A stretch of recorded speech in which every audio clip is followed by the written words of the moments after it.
안녕하세요. 저는 서울에 사는 40대 후반의 여자입니다. 사위는 백년손님이라고 하고 며느리 사랑은 시아버지란 말이 있지만 시댁 식구들과 잘 지내는 게 그렇게 쉬운 일은 아니죠. 저도 그랬습니다. 제 아버지와 시아버지가 가장 친한 친구였는데도 말이죠. 저희 아빠와 시아버지는 바다마을에서 함께 자란 친구였어요. 여름이면 바다에서 살았다고 하죠.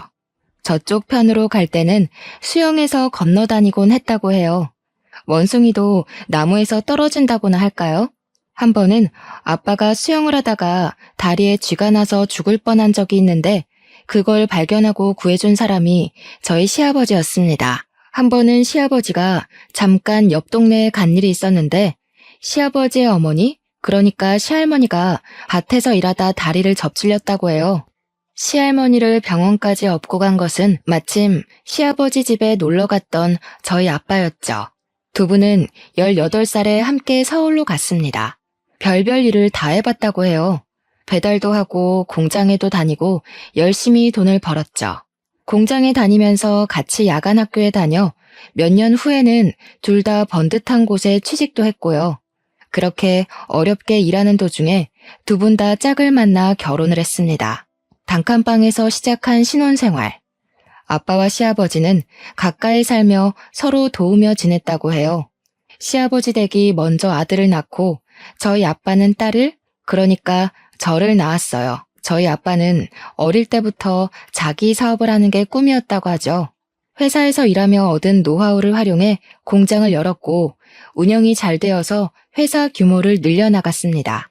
아빠가 성공하는 걸 본 시아버지도 사업을 시작했지만 몇 년 못 가 쫄딱 망하고 말았어요. 길바닥에 나앉게 된 시댁 가족을 도와준 건 역시나 아빠였습니다. 집 보증금도 대주고 취직도 시켜주며 재기할 수 있도록 도와줬다고 해요. 그런데 얼마 뒤 시아버지가 회사를 그만두고 또 식당을 차린다고 하자 아빠는 좀 화가 나셨나 봐요. 아이들도 어린데 또 잘못되면 어떡하냐고 하다가 그만 두 분이 말다툼을 좀 심하게 하신 겁니다. 그렇게 두 분은 멀어지셨어요. 시댁이 시어머니의 고향 쪽으로 가서 식당을 열면서 아예 연락도 끊기게 됐죠. 그렇게 15년이 지나버렸습니다. 외동딸로 사랑받으며 자란 저는 대학을 졸업하고 대기업에 취직을 했는데요. 거기서 저랑 취향도 잘 맞고 얘기도 잘 통하는 남자친구를 만났어요.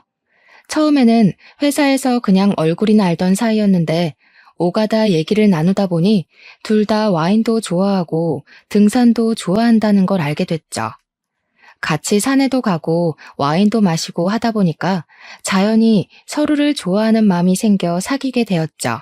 어느 날부터인가 아빠는 제 남자친구 얼굴을 보고 싶다고 노래를 불렀습니다. 그래서 자리를 마련했는데 아빠는 남자친구 얼굴을 보고 깜짝 놀라더군요. 아니, 자네 이름이 홍지영이라고? 혹시 아버지 성함이 어떻게 되시나? 아빠, 왜 그렇게 놀래요? 아는 사람이에요? 아버님, 괜찮으세요? 저희 아버지 성함은 홍자, 석자, 우자입니다. 고향은 강원도 동해시고요. 할머니, 할아버지 다 돌아가시고 고향 가본 지는 10년도 더 됐다고 하시더라고요. 그래, 맞다. 네가 서구 첫째 아들이구나. 이제 보니 아기 때 얼굴이 남아있네. 크니까 아빠랑 더 똑같아졌구나. 너 어릴 때 아저씨가 기저귀도 갈아주고 그랬는데 기억 안 나겠지? 어? 아빠 친구 아들이라고요? 그것도 서구 아저씨라면 아빠 어릴 때부터 제일 친한 친구였던 그분? 앨범에서 많이 봤는데 그 서구 아저씨란 말이야? 그러고 보니 그 아저씨 아들 사진도 앨범에 있었는데? 그래, 세상 참 좁구나. 내 딸 남자친구가 서구 아들이라니 참. 우리 젊었을 때 말이다. 너희 막 태어났을 때 너희 둘 결혼시키자고 서구랑 나랑 그랬거든. 그런데 이렇게 너희들끼리 만나서 오다니 참 세상 오래 살고 볼 일이구나. 남자친구와의 식사 자리에서 뭔가 생각에 잠기신 것 같았던 아빠는 집으로 돌아가서 앨범을 펼쳐보셨습니다. 소주 한 잔을 걸치시면서요.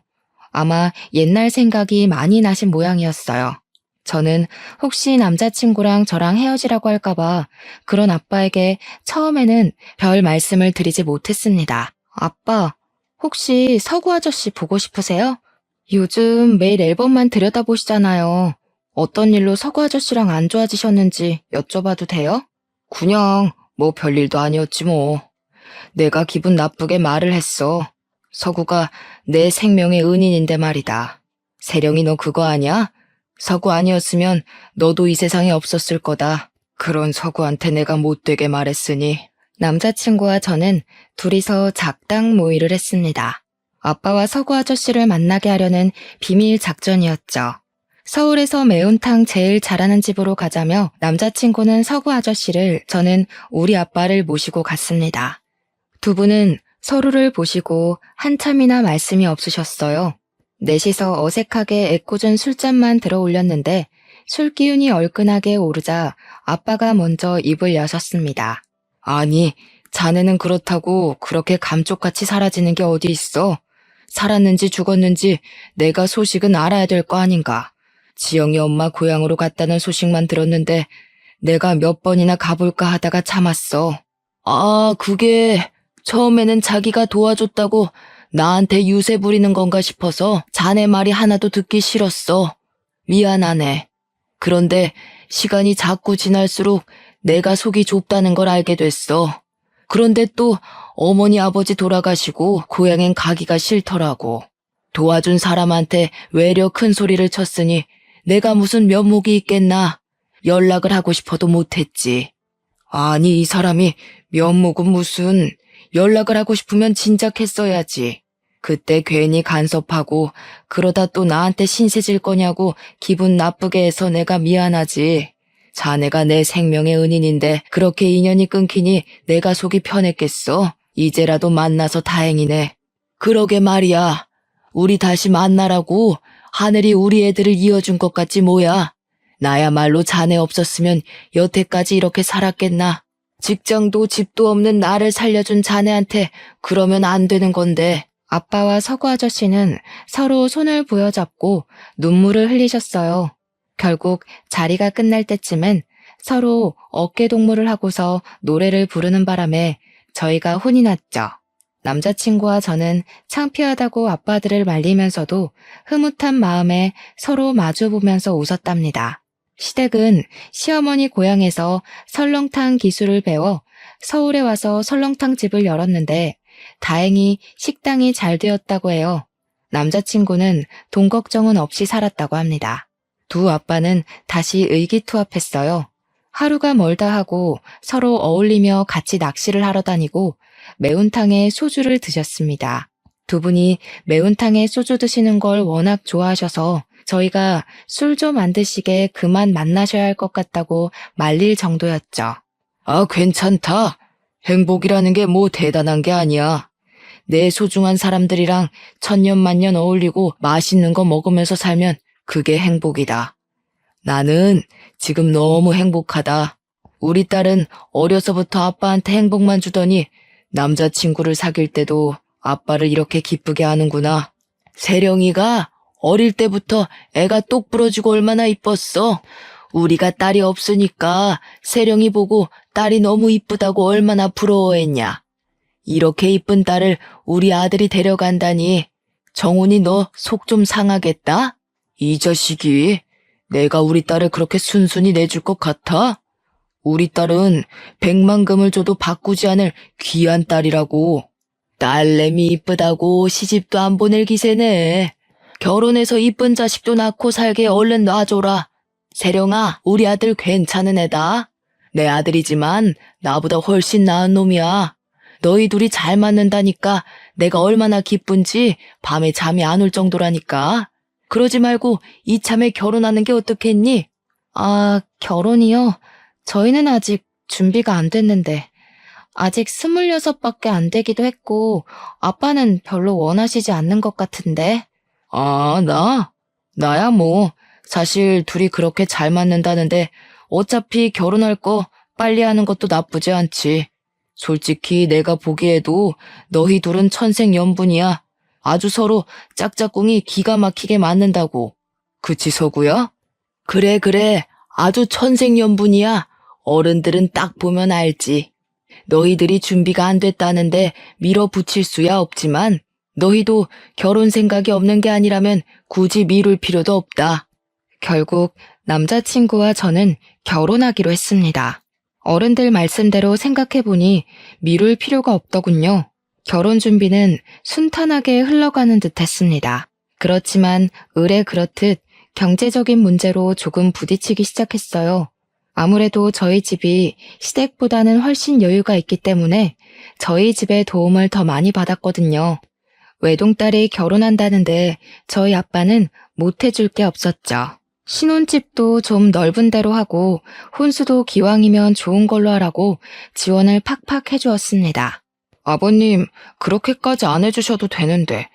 옛날에 저희 부모님도 도와주셨다더니 저희한테도 이렇게 신경 써주셔서 감사합니다. 제가 더 능력이 있어서 더 남부럽지 않게 해줬으면 좋았을 텐데. 아이고, 이 사람이 별말을 다 하네? 나한테는 세령이도 귀한 딸이지만 자네도 내 귀한 자식이나 마찬가지야. 미안해할 필요 하나도 없어. 우리 딸한테는 내 모든 걸 줘도 아깝지 않으니 자네한테도 마찬가지야. 대신 우리 딸 눈에 눈물 나게 하면 큰일 난다. 알았지? 그런데 엄마는 조금 탐탁치 않아 있어요. 당신이 그 집에 돈 갖다 준다고 그 집 사람들은 고마워하지도 않는데 뭐하러 또 그렇게 다 퍼줘요. 세령이가 뭐가 아쉬워서요? 세령이는 그보다 훨씬 더 좋은데 시집갈 수 있는 앤데 우리 딸이 왜 돈을 줘가면서 결혼을 시켜야 해? 시어머니는 엄마의 그런 눈치를 알고 조금 불편하셨나 봐요. 아무리 친구라도 그렇지. 그렇게 또 주는 대로 받다가 나중에 괜히 말 나오는 거 몰라요? 처가 도움받고 결혼하면 결국 고생하는 건 지영이라고요. 세령이 걔 외동딸로 자라서 고집이 보통이 아니겠던데. 지영이 그 물러터진 게 잡혀 살면 어쩌려고 그런 결혼을 시켜요? 딱 보니 아침밥도 못 얻어먹고 다닐 판이더구먼. 그래도 무사히 결혼식을 올렸고 남편과 알콩달콩 재미있게 살았습니다. 결혼한 지 얼마 안 되어 임신을 하고 예쁜 딸도 낳았죠. 그런데 시어머니의 우려는 결혼 후에도 점점 더 깊어졌나 봐요. 툭하면 제가 남편에게 밥상 한 번 안 차려준다고 출산 후에는 아기를 빌미로 아예 집에 들어와 감시를 했습니다. 아기는 자기가 볼 테니까 저는 남편 뒷바라지나 하라는 거였습니다. 아이고, 집안 꼴이 이게 다 뭐야? 내가 잠깐만 집을 비우면 집이 아주 엉망이 되어버리지. 너는 대체 집안에서 하는 일이 대체 뭐야? 여자가 되어가지고 내 아들이랑 똑같이 아무것도 못하면 어떡하니? 이리네. 애는 내가 볼 테니까 너는 네 남편 밥이나 차려줘라. 어머니, 지금 저랑 남편이랑 똑같이 일하고 퇴근했는데 왜 저한테만 그러세요? 똑같은 회사에서 일하고 똑같은 차 타고 퇴근했다고요. 일 때문에 출산휴가 얼마 쓰지도 못하고 출근한 저는 안 보이고 아드님 밥 안 드신 것만 보이세요? 아이고, 시어미한테 눈을 똑바로 뜨고 바락바락 대드는 것 좀 봐라. 어디서 배워먹은 버르장머리인지.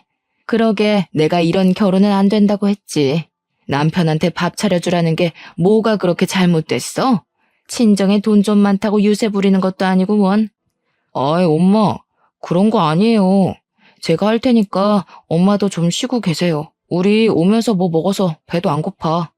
뭐야? 네가 대신 부엌 일을 하겠다고? 저거 남자가 되어서 물러 터져가지고 엄마가 잡혀 살지 말라고 누누이 말 안 했어? 제가 할 일을 왜 네가 대신 하니? 너도 정신 바짝 차려. 네 마누라한테 휘둘리면서 살지 말고. 집안의 기둥이 정신을 꼭 붙들어야 집안이 돌아가는 거야. 아니, 엄마. 누가 잡혀 산다고 그래? 아이고, 네가 그러니까 답답이라는 거야. 그 인간들 둘이 똑같이 뭉쳐가지고 상황 파악 못하는데 너까지 그래? 지금 제대로 안 하면 평생 동안 너만 고생하는 거니까 그런 줄이나 알아. 어휴, 저거 휴지 뒹구는 것 좀 봐라. 애가 뭐를 주워 먹어도 이상하지 않겠다. 시어머니 말대로 집에서 귀하게만 자란 저를 집안일도 모르는 구박대기 취급하려는 게 정말 불편하고 화가 났지만 남편을 사랑하기 때문에 웬만하면 참으려고 노력했습니다. 하지만 쉽지는 않았어요.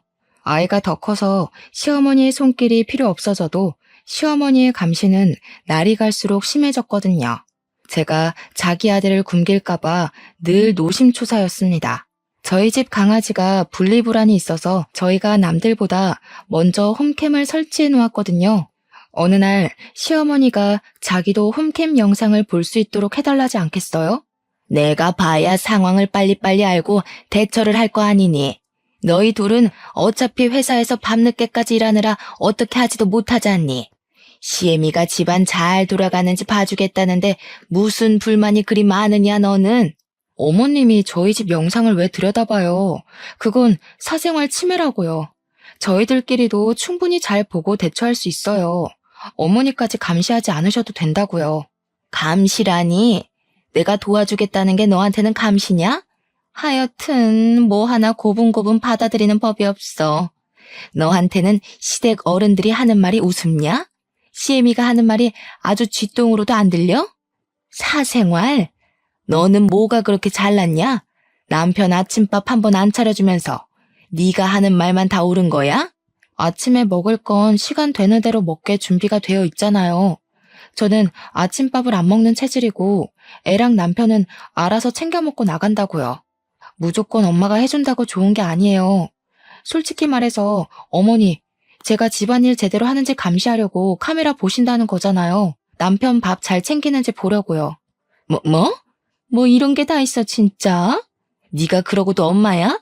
그러고도 이 시애미가 카메라 보는 게 잘못된 일이라고 말할 수 있어? 아기 밥도 안 챙겨주는 게 무슨 말이 그리 많으냐?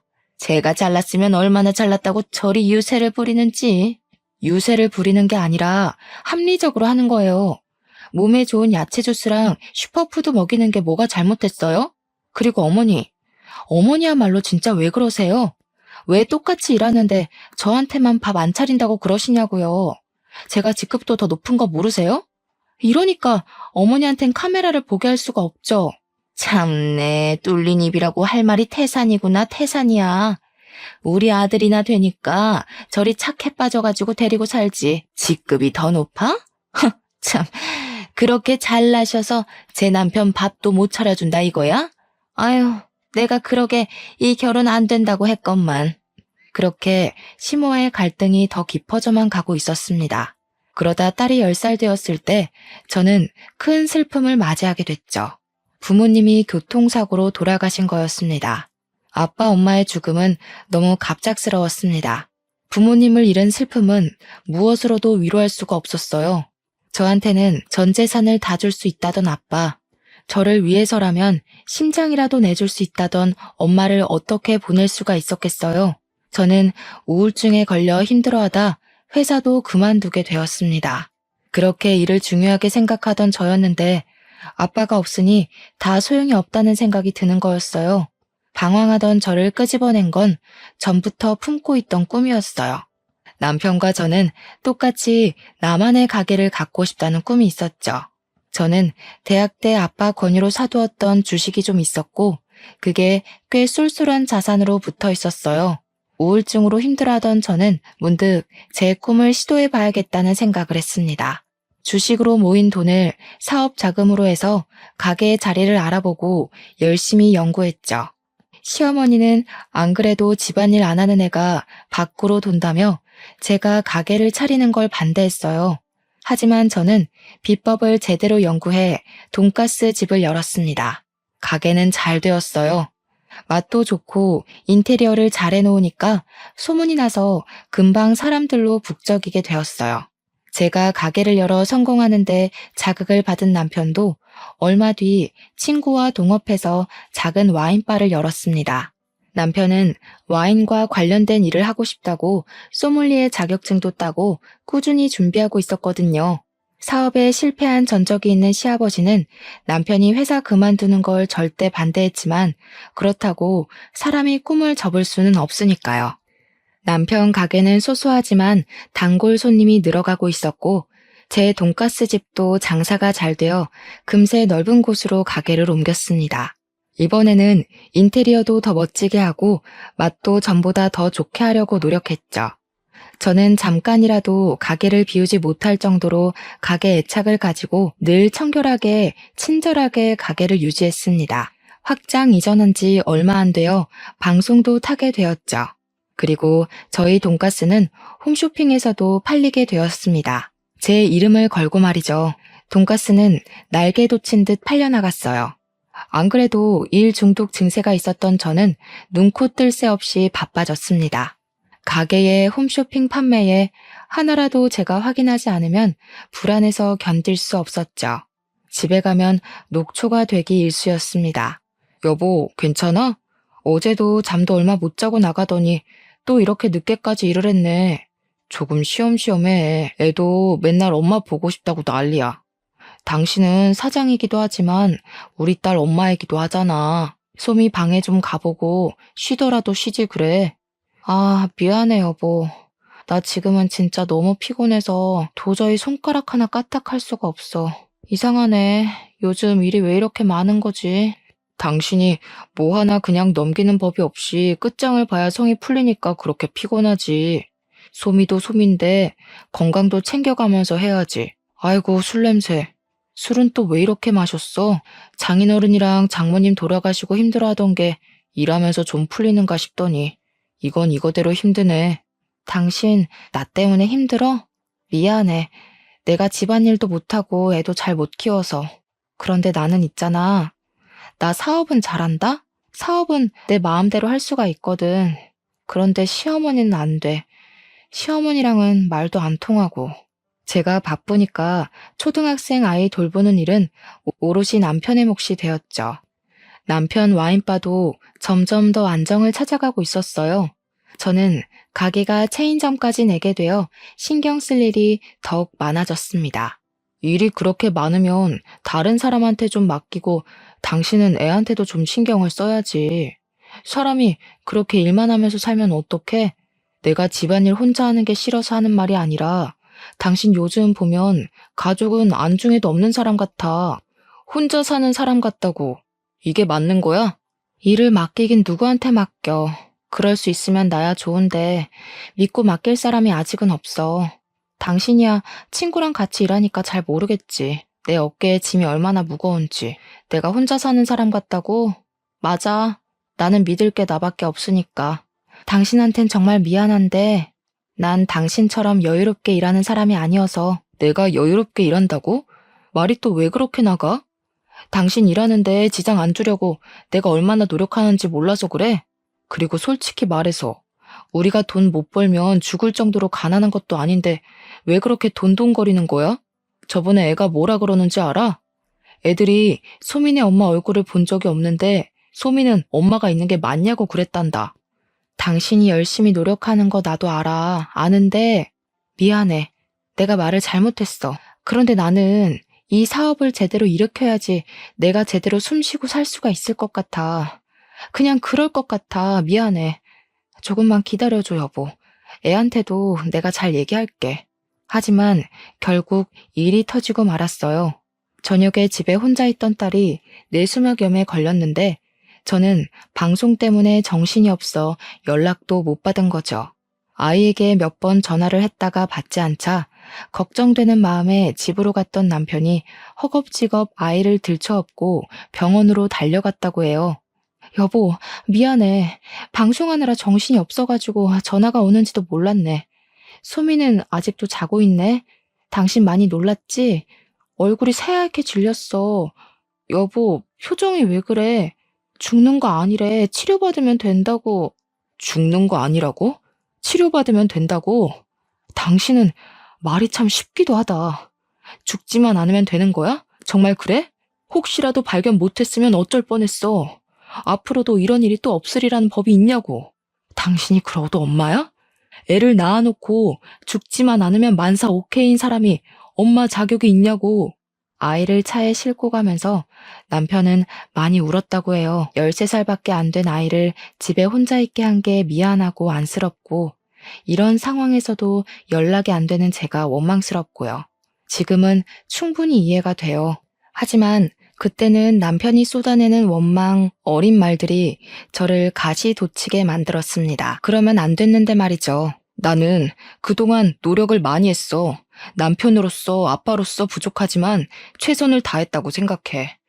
능력 있는 아내 뒀다는 걸 자랑스럽게 생각하기도 했어.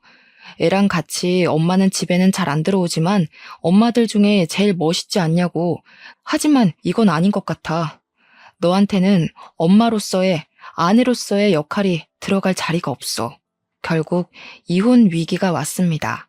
한 번은 아이도 있고 쌓인 정도 있고 하니 어찌 넘길 수가 있었습니다. 하지만 두 번은 안 되었죠. 남편이 저에게 마음이 떠나가는 게 보일수록 저는 더 일에 몰두했어요. 일만이 저를 살아있게 하고 저를 증명하는 것 같았죠. 그럴수록 남편은 저에게서 멀어졌고 시어머니는 밖으로 돈다며 저를 구박했습니다. 또 이 시간에 들어오는 게냐?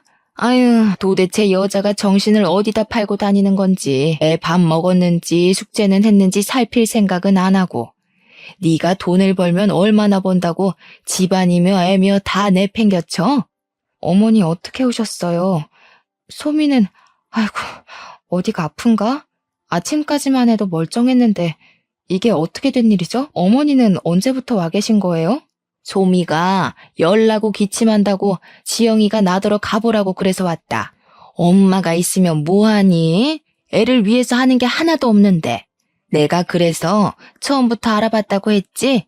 남편 내팽개치는 년이 자식은 못 내팽개칠까? 남편 밥 한 끼 못 차려주는 년이 애인들 챙기겠냔 말이다. 어머니, 저도 면목이 없는데요. 이번 일만 잘 넘기면 그래도 좀 여유가 생기니까 소미도 기다려주겠다고 했어요. 너무 그러시지 마세요. 집안에서 이런 대접받는 거 너무 힘들어요. 더 집에 들어오기가 싫어진다고요. 집에 들어오기가 싫어져? 집이 네가 들어오고 싶으면 들어오고 나가고 싶으면 나가는 곳이야? 왜? 엄마 노릇도 하고 싶으면 하고 안 하고 싶으면 안 한다고 그러지? 아, 그래서 그따위로 구는 거구먼. 이제 보니까. 그럴 거면 애를 왜 낳니? 왜 낳아? 그렇게 네 맘대로 낳고 네 마음대로 내팽개칠 거면 애를 왜 낳냐고. 시어머니가 구박하는 것도 모자라 이제는 시아버지까지 합세했죠. 애가 아픈 것도 모르고 나돌아다니는 것도 한두 번이지. 네가 무슨 대단한 사업을 한다고 집안을 내팽개치냐? 네 아버지가 그렇게 가르치디? 너만 식당 일해본 거 아니야. 우리 다 식당 일로 구르고 굴러서 이골이 박힌 몸들이다. 그렇다고 너처럼 애까지 내팽개치진 않았어. 남편도 저도 더는 버틸 수가 없게 되었어요. 딸한테는 정말 미안했지만 서로를 위해서 헤어지는 게 맞다는 생각이 들었습니다.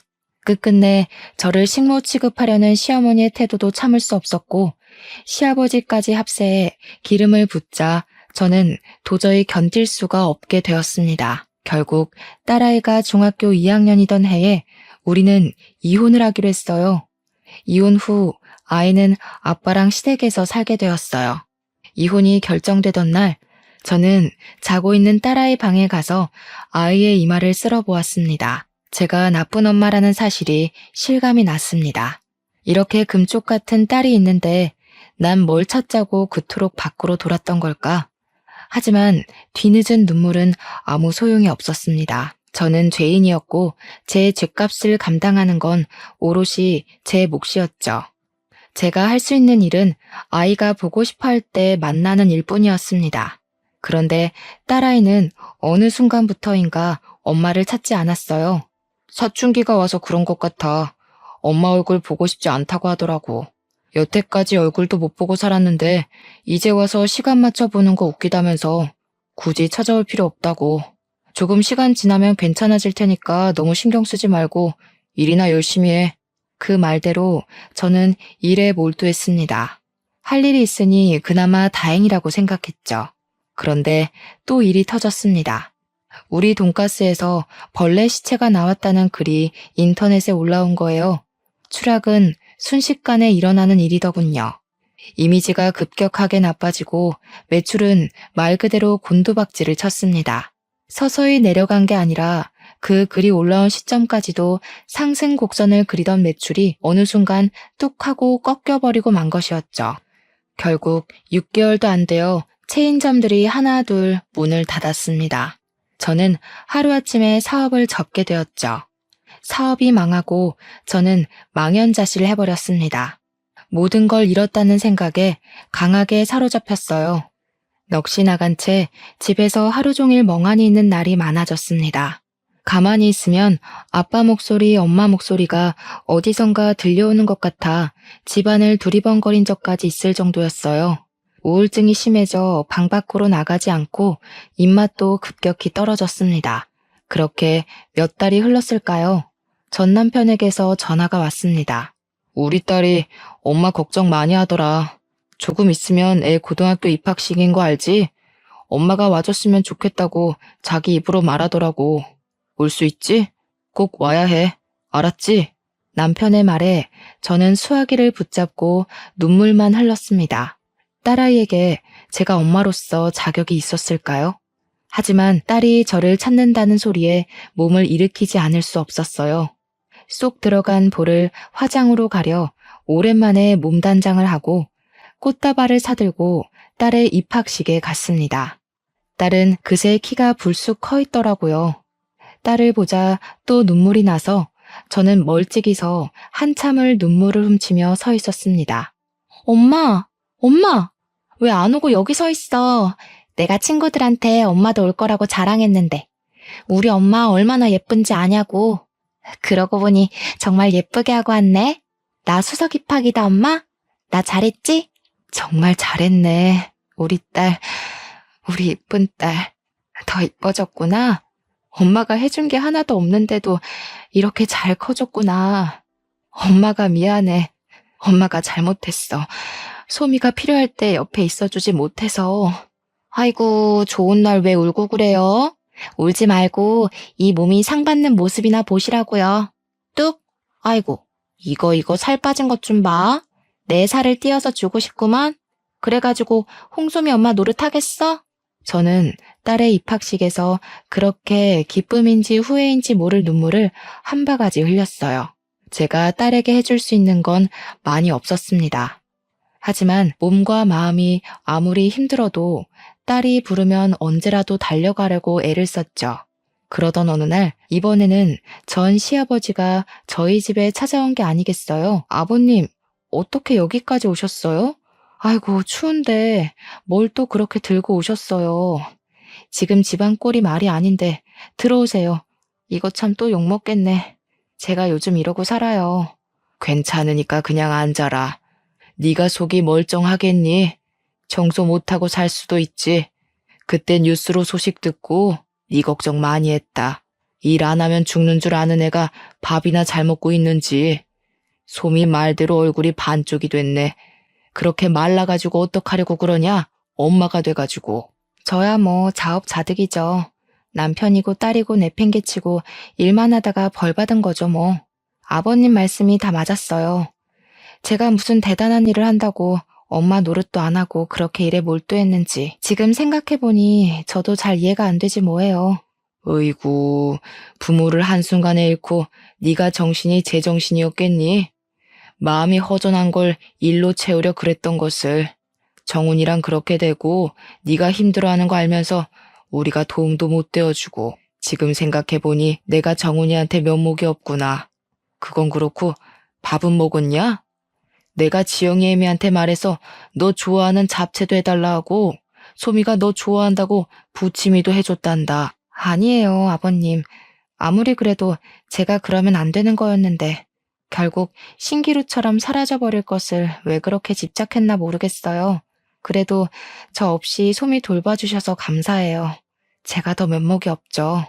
너 그렇게 가고 나도 생각을 많이 해봤다. 정훈이랑 내가 젊을 때 너희 둘이 결혼시키면 좋겠다고 한 걸. 너희가 알아서 결혼하겠다고 왔을 때 우리가 얼마나 기뻤겠니? 정훈이가 나를 자기 가족처럼 대해준 것처럼 나도 너를 우리 딸처럼 대해줬어야 하는데 내가 그러지를 못했어. 아버님, 다 제가 잘못한 걸 가지고 죄송해요, 아버님. 아빠 생각해서 제가 더 잘했어야 하는 건데. 아니다, 아니야. 정훈이 그렇게 가고도 네가 집에 마음 못 붙이게 한 우리 탓도 있다. 그래서 말인데 너희가 무슨 다른 불화가 있어서 그랬던 게 아니라 네가 바빠서 그랬던 거잖니? 지금 보니 너도 많이 달라진 것 같고 소미도 엄마를 보고 싶어 하는데 다시 한번 시작해보는 건 어떻겠니? 다시 집에 혼자 남은 저는 더욱 생각이 많아졌습니다. 아빠, 엄마가 살아계시면 뭐라고 하실까? 어찌됐건 저를 생각해 주신 시아버님의 마음에는 감사를 표해야 할 것 같았어요. 얼마 후 어버이날 저는 선물을 사들고 전 시댁을 방문했습니다. 시아버지는 별 말씀이 없으셨지만 따뜻하게 맞아주셨어요. 시어머니는 여전히 저에게 감정이 있으신 것 같았지만요. 결국 쫄딱 망할 것을 그렇게 밖으로 놔둘더니 오호, 이 사람이 안 그러기로 해놓고 세령아, 잘 왔다. 마음 편하게 밥 먹고 가라. 그럼 일어나서 이것 좀 도와라. 이 많은 걸 나 혼자 하려니까 아주 허리가 아파가지고. 손님한테 일을 시키면 쓰나. 세령이 가면 내가 설거지 할 테니까 세령이는 놔둬요. 당신 우리 정훈이랑 옆집에 살 때 기억 안 나? 우리는 결국 딸을 못 낳아가지고 세령이를 우리 딸처럼 생각하자고 그랬었잖아. 그때 정훈이네가 우릴 얼마나 많이 도와줬어. 그게 아니더라도 며느리도 결국 가족인데 이제라도 세령이를 며느리가 아니라 딸로 생각합시다. 시아버지가 타이르는 소리에 시어머니는 아무 말도 못했어요. 저는 시아버지가 마음 써주는 것이 감사하고 죄송해서 목이 메었습니다. 제가 밥을 못 먹는 걸 보고 시아버지는 또 말씀하셨어요. 힘들고 어려운 일이 있어도 밥 잘 먹고 건강하게 있으면 얼마든지 다시 일어날 수 있다. 나도 그랬어.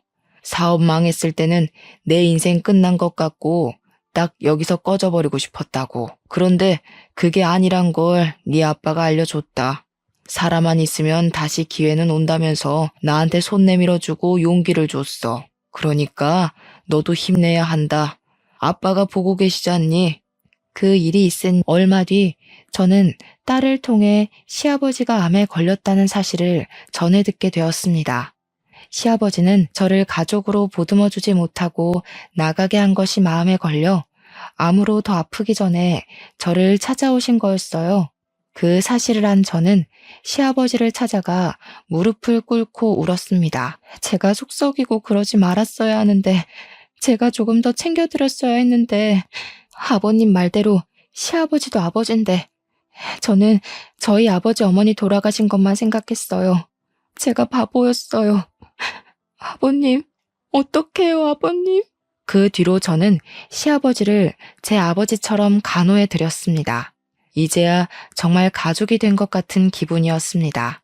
제가 시아버지를 간호하는 걸 보고 주변에서 그 아버지 딸 한 번 잘 뒀다고 칭찬하다가 며느리라는 소리를 듣고는 다들 어안이 벙벙한 표정이었죠. 며느리도 가족이니 그쪽들도 며느리한테 잘하세요. 혹시 알아? 나처럼 이렇게 며느리한테 효도받을지. 저는 뭐 하나를 하면 끝장나게 해버리는 사람이죠. 간호도 그렇게 열심히 했습니다. 그래서 어떻게 됐겠어요? 연세가 많음에도 불구하고 아버님은 결국 완치 판정을 받으셨습니다. 기쁜 일이 또 있었어요. 저희 돈가스에서 벌레가 나왔다는 사진을 올라온 게 경쟁업체의 모함이었다는 게 해당 업체의 전 직원의 양심 고백으로 드러났거든요. 결국 소송을 통해 손해본 비용을 대부분 되찾았습니다. 하지만 사업을 다시 시작하진 않았어요. 엄마 역할을 하기는 한참 늦기는 했지만 이제 대입을 앞둔 딸의 뒷바라지에 저는 전력을 다해 뒷바라지에 나섰습니다. 제가 누굽니까? 또 한다면 하는 사람 아니겠어요? 그렇게 저희 가족은 다시 합치고 행복을 되찾았습니다. 시아버지의 용서, 그리고 제 딸의 용서, 마지막으로 못난 저를 이해해준 남편의 용서가 있었네요. 저는 죄가 많은 인간이고 그럼에도 분에 넘치는 사랑을 받은 인간이라 앞으로 좋은 일을 많이 하며 살아야 할 것 같습니다. 제 이야기는 여기까지예요. 저처럼 시댁 식구들과 해피엔딩을 맞는 이야기가 흔치는 않을 것 같네요. 남편의 가족들과 가족이 되는 건 결코 쉬운 일이 아니죠. 저는 운 좋게 아빠와 가족이나 다름없었던 분들을 가족으로 맞았지만 그럼에도 쉽지가 않았는걸요. 그래도 들으시는 분들이 시댁 식구들도 며느리도 가족이라는 걸 한 번쯤 되새길 수 있다면 저는 더할 나위 없이 기쁠 것 같습니다. 그럼 다들 건승하시고 행복하시길 바랄게요.